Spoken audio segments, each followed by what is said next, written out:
നമ്മൾ ഇന്ന് ചർച്ച ചെയ്യുന്നൊരു വിഷയം നിങ്ങൾക്ക് എല്ലാവർക്കും അറിയാം, വളരെ വിവാദമായിട്ടുള്ള രമേശ് നാരായണനും അതുപോലെ തന്നെ ആസിഫ് അലിയും തമ്മിലുണ്ടായിട്ടുള്ള ഒരു പ്രശ്നവും അതിൽ ആസിഫ് അലി അപമാനിക്കപ്പെട്ടുവെന്നും രമേശ് നാരായണൻ അതിന് മാപ്പ് പറയുന്നതുമായിട്ടുള്ള രംഗമൊക്കെ നമ്മൾ കണ്ടു. അപ്പോൾ ഇത് സോഷ്യൽ മീഡിയയിൽ ഇത് എന്തുകൊണ്ടാണ് ഇത്ര നിസ്സാരമായൊരു പ്രശ്നം അല്ലെങ്കിൽ ദുർബലമായൊരു പ്രശ്നം ഇത്രമാത്രം ഒരു ഫ്ലെയറപ്പ് ചെയ്യപ്പെട്ടത് എന്നുള്ളത് നമ്മൾ ആലോചിക്കേണ്ട ഒരു കാര്യമാണ്. ഇത് പലപ്പോഴും നമ്മളിൽ പല ആളുകളും, നിഷ്കളങ്കരായിട്ടുള്ള ആളുകൾ പോലും ഇതിൽ ചിലർ ആസിഫ് അലിയുടെ ഭാഗം നിൽക്കുകയും ചിലർ രമേശ് നാരായണൻ്റെ ഭാഗം നിൽക്കുകയൊക്കെ ചെയ്യുന്ന കാര്യങ്ങളുണ്ട്.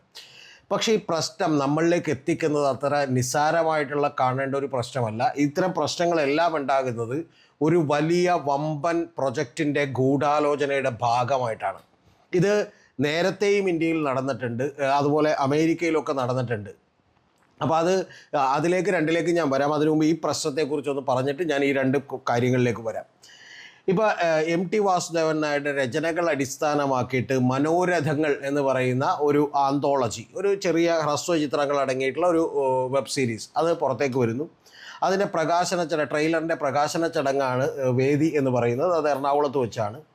അപ്പോൾ ആന്തോളജിയിൽ ഏതാണ്ട് 9 കഥകൾ, അതിൽ 8 ഡയറക്ടേഴ്സ്, 8 വലിയ അഭിനേതാക്കൾ, അതായത് മഹേഷ് നാരായണൻ, സന്തോഷ് ശിവൻ, അശ്വതി വി നായർ, പ്രിയദർശൻ, രതീഷ് അമ്പാട്ട്, ശ്യാമപ്രസാദ് തുടങ്ങിയിട്ടുള്ള നിരവധി സംവിധായകർ, ജയരാജ്, ഇതുപോലെയുള്ള നിരവധി സംവിധായകരുണ്ട്. പിന്നെ മോഹൻലാൽ, മമ്മൂട്ടി, അതുപോലെ തന്നെ ഫഹദ് ഫാസിൽ, ബിജു മേനോൻ, പിന്നെ ഈ അപമാനിക്കപ്പെട്ട ആസിഫ് അലി, ഇത്തരത്തിലുള്ള ആളുകളെല്ലാം ആ സിനിമകളിൽ അഭിനയിച്ചിട്ടുണ്ട്.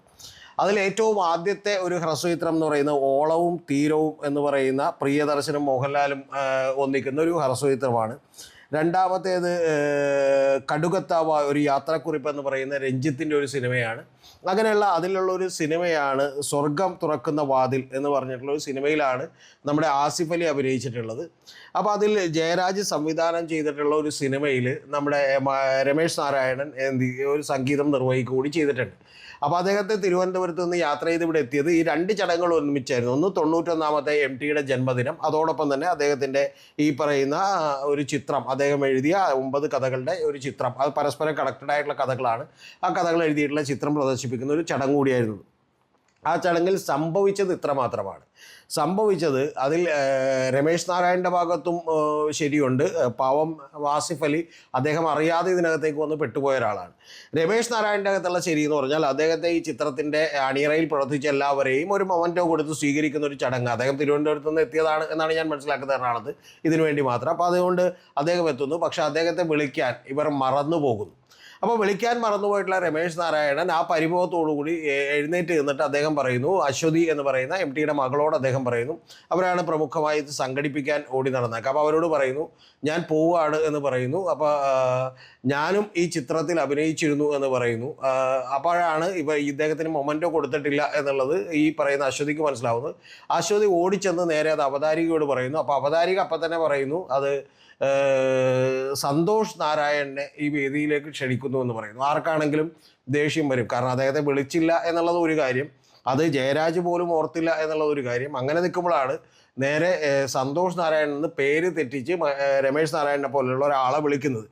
അപ്പോൾ അതുകൊണ്ട് അദ്ദേഹത്തിന് അതിൻ്റെ ദേഷ്യം വന്നിരിക്കുമ്പോഴാണ് പിന്നെ ഉടനെ തന്നെ ആസിഫ് അലിയെയും വിളിക്കുന്നു. അപ്പോൾ അദ്ദേഹം പറയുന്നു, എനിക്ക് സ്റ്റേജിലേക്ക് വരാൻ കഴിയില്ല എന്ന് പറയുന്നു, നടക്കാൻ ബുദ്ധിമുട്ടാണ് എന്ന് പറയുന്നു. അത് അദ്ദേഹം ദേഷ്യം കൊണ്ട് തന്നെ പറഞ്ഞതായിരിക്കും.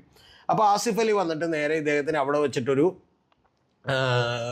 മൊമെൻറ്റോ നൽകാൻ ശ്രമിക്കുന്നു. നൽകുമ്പോൾ അദ്ദേഹം ആസിഫ് അലിക്ക് മുഖം കൊടുക്കത്തില്ല, അദ്ദേഹത്തോട് ചിരിക്കുന്നില്ല. ആസിഫ് അലി അപമാനിക്കപ്പെട്ടു എന്നുള്ള കാര്യത്തിൽ ഒരു സംശയമില്ല. അപ്പോൾ പിന്നീട് അദ്ദേഹം ജയരാജിനെ വിളിക്കുന്നു. ജയരാജിന് ഈ മൊമെൻറ്റോ വീണ്ടും തിരിച്ചു കൊടുത്തിട്ട് ആ മൊമെൻറ്റോ ജയരാജിൻ്റെ കയ്യിൽ നിന്ന് അദ്ദേഹം ഒരിക്കൽ കൂടി കൈപ്പറ്റുന്നു. ഇതാണ് സംഭവം ഉണ്ടായിട്ടുള്ളത്. ഇതിൽ രമേശ് നാരായണന് തീർച്ചയായിട്ടും അദ്ദേഹത്തിന് പറയാവുന്നൊരു ന്യായീകരണമുണ്ട്.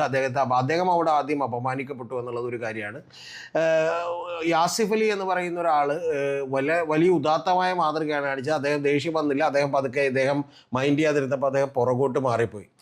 ആസിഫ് അലിയെക്കുറിച്ച് എനിക്ക് തന്നെ പറയാനുള്ളത്, ഞാൻ അദ്ദേഹത്തെ ഒരിക്കലേ കണ്ട് സംസാരിക്കുകയൊക്കെ ചെയ്തിട്ടുള്ളൂ. അത് കുഞ്ഞൽദോ എന്ന് പറയുന്ന ഒരു സിനിമയുടെ സെറ്റിൽ വെച്ചാണ്, UC കോളേജിൽ വെച്ചിട്ടാണ്. അപ്പോൾ ഞാനും എൻ്റെ ഒരു സുഹൃത്തുമായി മറ്റൊരു കാര്യത്തിന് അവിടെ ചെന്നപ്പോൾ അദ്ദേഹത്തെ കാണുകയും അദ്ദേഹം വളരെ ഭംഗിയായി പെരുമാറുകയും സംസാരിക്കുകയൊക്കെ ചെയ്തിട്ടുള്ള ഒരാളാണ്. അദ്ദേഹം ഒരിക്കലും ആരെയും അപമാനിക്കാനൊന്നും ഉദ്ദേശിച്ചല്ല. പക്ഷേ അദ്ദേഹത്തിന് പാവം ഇതിലേക്ക് വന്ന് പെട്ടുപോയിട്ടുള്ള ഒരാളാണ്. ആസിഫ് അലി കാണിച്ച ഏറ്റവും വലിയ ഔന്നത്യം എന്ന് ഞാൻ വിചാരിക്കുന്നത് ഇതിനോട് പിന്നെ അദ്ദേഹം പ്രതികരിക്കാതിരുന്നതാണ്. അദ്ദേഹം അല്ലെങ്കിൽ തന്നെ ഫോൺ എടുക്കാറില്ല എന്ന് പറയുന്ന ഒരു പരാതിയുണ്ട്. അപ്പോൾ അതിനോട് അദ്ദേഹം പ്രതികരിച്ചില്ല. പിന്നെ ഇന്നലെ രമേശ് നാരായണനാണെങ്കിലും വന്ന് ഈ പ്രശ്നത്തിൽ അദ്ദേഹത്തിന് പറ്റിയത് വലിയ പിഴവാണെന്നും അദ്ദേഹം ആസിഫ് അലിയെ പലതവണ വിളിച്ചുവെന്നും മാപ്പ് പറയാൻ ശ്രമിച്ചുവെന്നും പക്ഷെ അത് കഴിഞ്ഞില്ല എന്നും അതുകൊണ്ട് അദ്ദേഹം പബ്ലിക്കായി പോലും ഇന്നലെ മാപ്പ് പറഞ്ഞിരുന്നു. അദ്ദേഹത്തിൻ്റെ ഗുരുനാഥൻ്റെ പേര് ഒരു മുസ്ലിമാണെന്നൊക്കെ പറഞ്ഞ് അദ്ദേഹം മാപ്പ് പറഞ്ഞു.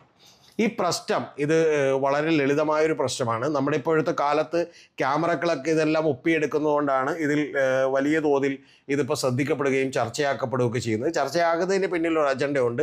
അത് വളരെ കൃത്യമായി ദുരുദ്ദേശപരമായി ഇതെല്ലാം വലിയ ചർച്ചയാവുകയും ആസിഫ് അലിയും രമേശ് നാരായണൻ എന്ന് പറയുന്ന രണ്ട് പേരുകൾ കിട്ടുമ്പോൾ അത് സമൂഹത്തിൽ ഒരു ഹിന്ദു മുസ്ലിം ധ്രുവീകരണമൊക്കെ ഉണ്ടാക്കാൻ ശ്രമിക്കുകയും ചെയ്യുന്നതിൻ്റെ ഭാഗമായി തന്നെയാണ് സോഷ്യൽ മീഡിയയിൽ ഇത്തരത്തിലുള്ള വിവാദങ്ങൾ ഈ അടുത്തിടെയായിട്ട് ഉണ്ടാകുന്നത്. ഈ വിവാദത്തിൽ ഒരു കാര്യം കൂടി പറഞ്ഞുകൊണ്ട് നമുക്ക് അതിലേക്ക് പോകാം. കാരണം ഈ വിവാദത്തിനെതിരെ ഇപ്പോൾ സിദ്ദിഖ് എന്ന് പറയുന്ന അമ്മയുടെ ജനറൽ സെക്രട്ടറി അദ്ദേഹം പ്രതികരിച്ചു.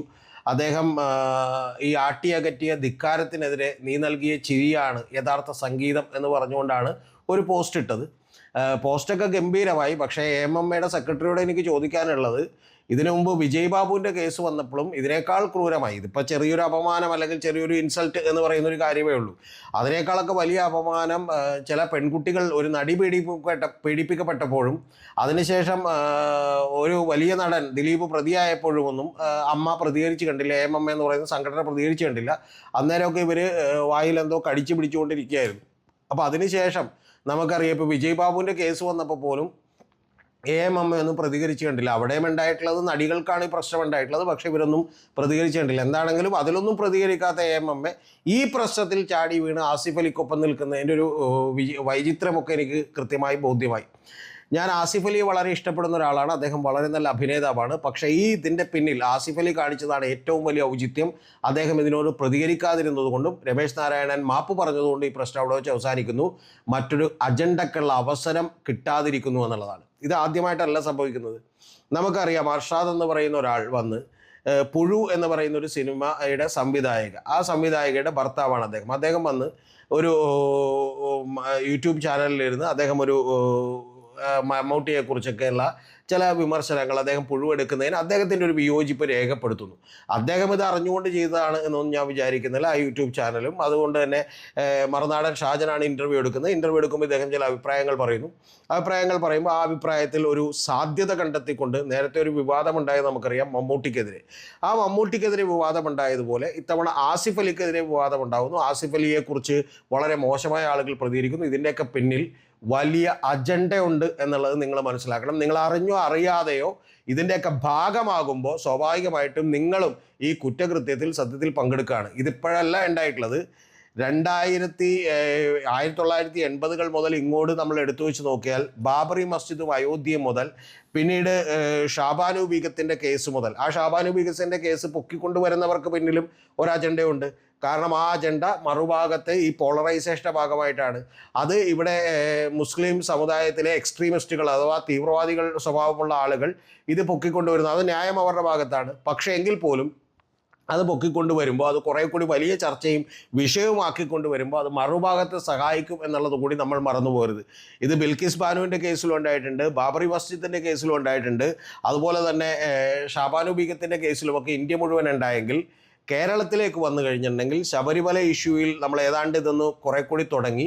അതിനുശേഷം ഇപ്പോൾ മമ്മൂട്ടിയുടെ കേസിൽ, പിന്നീട് മട്ടാഞ്ചേരി മാഫിയയുടെ കേസിൽ, പിന്നീട് നമുക്കറിയാം ഇപ്പോൾ ഈ പറയുന്ന സുരേഷ് ഗോപി ഒരു പെൺകുട്ടിയുടെ തോളിൽ കൈവച്ചതുമായി ബന്ധപ്പെട്ടുണ്ടായ വിവാദത്തിൻ്റെ പേരിൽ, അതിനുശേഷം ശരിക്കും പറഞ്ഞാൽ ഇപ്പോൾ ആസിഫ് അലിയും രമേശ് നാരായണനും എന്ന് പറയുന്ന രണ്ട് കാര്യങ്ങൾ കിട്ടിയതിൻ്റെ പേരിലെല്ലാം ഇവർ അറിയാതെ പതുക്കെ ഈ സമൂഹത്തിലേക്ക് വളരെ കൃത്യമായൊരു ധ്രുവീകരണം ഉണ്ടാക്കിക്കൊണ്ടിരിക്കുകയാണ്.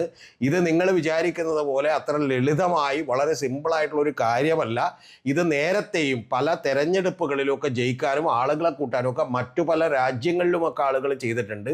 പ്രഭാവോ സുബിയാന്തോ എന്ന് പറയുന്ന ക്രൂരനായിട്ടുള്ളൊരു പട്ടാള ജനറൽ പിന്നീട് ഇന്തോനേഷ്യയിൽ വളരെ ഗമോയായിട്ടുള്ള ആർക്കും ഇഷ്ടപ്പെടുന്ന ഒരു മുത്തച്ഛനായി മാറിയത് ടിക്ടോക്കിലൂടെയൊക്കെ അദ്ദേഹം നടത്തിയിട്ടുള്ള കുറേ ചെറിയ റീലുകളിലൂടെയൊക്കെയാണ്. അത്തരത്തിൽ വലിയ സ്വാധീനം ജനങ്ങളിൽ ഉണ്ടാക്കാൻ കഴിഞ്ഞു. 2015-16 കാലഘട്ടം മുതൽ അമേരിക്കയിൽ ഡൊണാൾഡ് ട്രംപ് ഇലക്ഷന് മത്സരിക്കാൻ വേണ്ടി വരുമ്പോൾ ആ ട്രംപിൻ്റെ ഇലക്ഷന് മുമ്പ് തന്നെ അവിടുത്തെ ഏറ്റവും പ്രധാനപ്പെട്ടിട്ടുള്ള ഒരു സെയ്ത്ത് സ്റ്റീഫൻ ഡേവിഡ് എന്ന് പറയുന്ന ഒരു എവരിബഡി ലൈസ് എന്ന് പറയുന്ന ഒരു പുസ്തകമൊക്കെ എഴുതിയിട്ടുള്ള ഹാർവാർഡിൽ നിന്ന് PhD കിട്ടിയിട്ടുള്ള ഒരാൾ, അദ്ദേഹം ഗൂഗിൾ ട്രെൻഡ്സിലേക്ക് ഒരു ഡാറ്റ അനലിസ്റ്റാണ്, അദ്ദേഹം അതിൽ പുലിയാണ്. അദ്ദേഹം അന്ന് അദ്ദേഹം എഴുതിയതും അദ്ദേഹം മറ്റു പല ലേഖനങ്ങളും ഒക്കെ എഴുതിയിട്ടുണ്ട്, ചില ഇൻ്റർവ്യൂകൾ കൊടുത്തിട്ടുണ്ട്. അതിലെല്ലാം അദ്ദേഹം പറഞ്ഞിട്ടുള്ള ഒരു കാര്യം, ഈ 2015-2016 കാലഘട്ടങ്ങളിൽ വംശീയമായ വിദ്വേഷം പരത്തുന്ന വലിയ കമൻറ്റുകൾ, അതുപോലെ തന്നെ കീവേഡ്സിൻ്റെ സെർച്ചുകൾ, ഇതെല്ലാം തന്നെ വളരെ കൃത്യമായി സോഷ്യൽ മീഡിയകളിൽ ആ കാലഘട്ടത്തിലുണ്ടായിരുന്നു. അതായത് കിൽ മുസ്ലിംസ്, മെക്സിക്കൻ ഇമിഗ്രൻസിനെ കുറിച്ചുള്ള വലിയ രീതിയിലുള്ള വംശീയ അധിക്ഷേപങ്ങൾ, അതുപോലെ തന്നെ തൊഴിൽപരമായ ഇൻസൾട്ടുകൾ, ഇത്തരത്തിലുള്ള കാര്യങ്ങളൊക്കെ ഉണ്ടാക്കിക്കൊണ്ട് ഒരു പോളറൈസേഷൻ, ഒരു ധ്രുവീകരണത്തിന് അമേരിക്കയിൽ ശ്രമിച്ചിരുന്നു.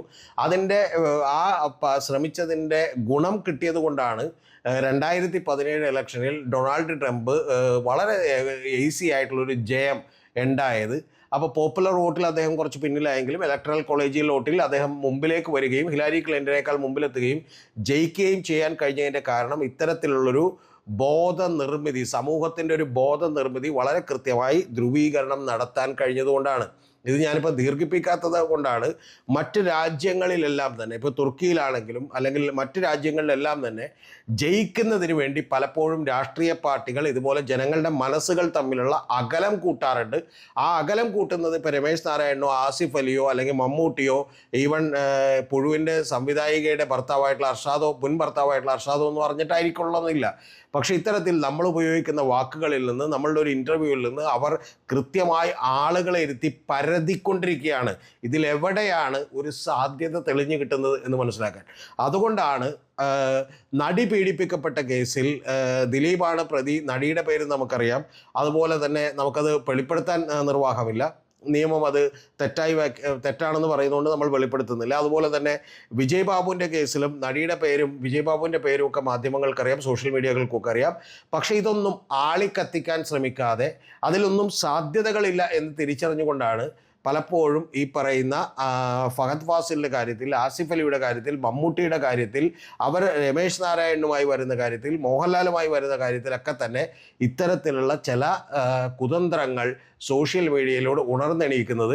ഇത് ആളുകൾ വളരെ താല്പര്യമെടുത്തുകൊണ്ട് അങ്ങോട്ട് ചെയ്യുന്നതല്ല എന്നുള്ളത് ഇത് കേൾക്കുന്ന ആളുകളെങ്കിലും മനസ്സിലാക്കണം.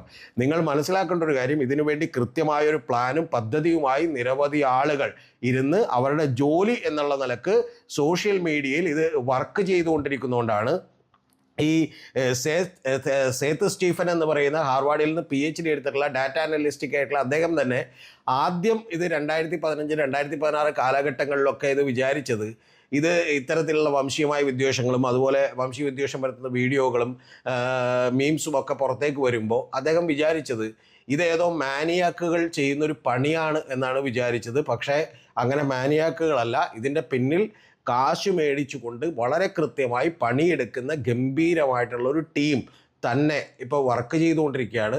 അത് നേരത്തെ അവരുടെ ശ്രദ്ധ ഉത്തരേന്ത്യയിലൊക്കെ ആയിരുന്നുവെങ്കിൽ ഇപ്പോൾ കേരളത്തിലേക്ക് കൂടി എത്തിയിരിക്കുന്നു. ഇത് രണ്ട് വിഭാഗങ്ങളിലുണ്ട്.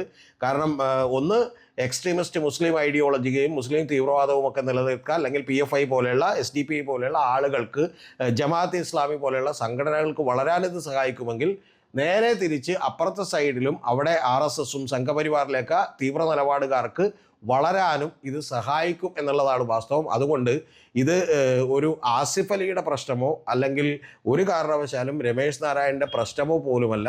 അതുകൊണ്ട് ചില ആളുകൾ രമേശ് നാരായണനെ അടിക്കണം എന്ന് പറയുന്ന ആളുകളുണ്ട്. ചില ഈ ആസിഫ് അലി അത്ര നല്ലയാളല്ല എന്ന് അവതരിപ്പിക്കുന്ന ആളുകളുണ്ട്.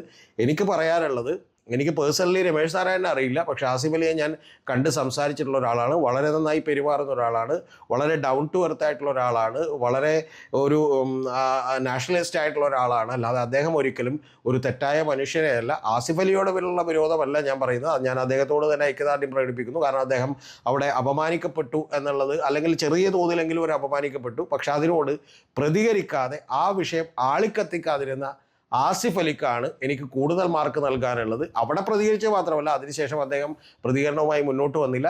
രമേശ് നാരായണൻ്റെ ഭാഗത്തും ന്യായമുണ്ട് എന്ന് ഞാൻ വിചാരിക്കുന്നു. ഞാൻ പറഞ്ഞു കഴിഞ്ഞു അത്. പക്ഷേ അദ്ദേഹം തന്നെ മാപ്പ് പറഞ്ഞതുകൊണ്ട് ഈ പ്രശ്നത്തിൽ പിന്നീട് വീണ്ടും ധ്രുവീകരണത്തിനുള്ള വലിയ സാധ്യതകൾ ഇല്ലാതായതാണ് ഏറ്റവും പ്രധാനപ്പെട്ട കാര്യം.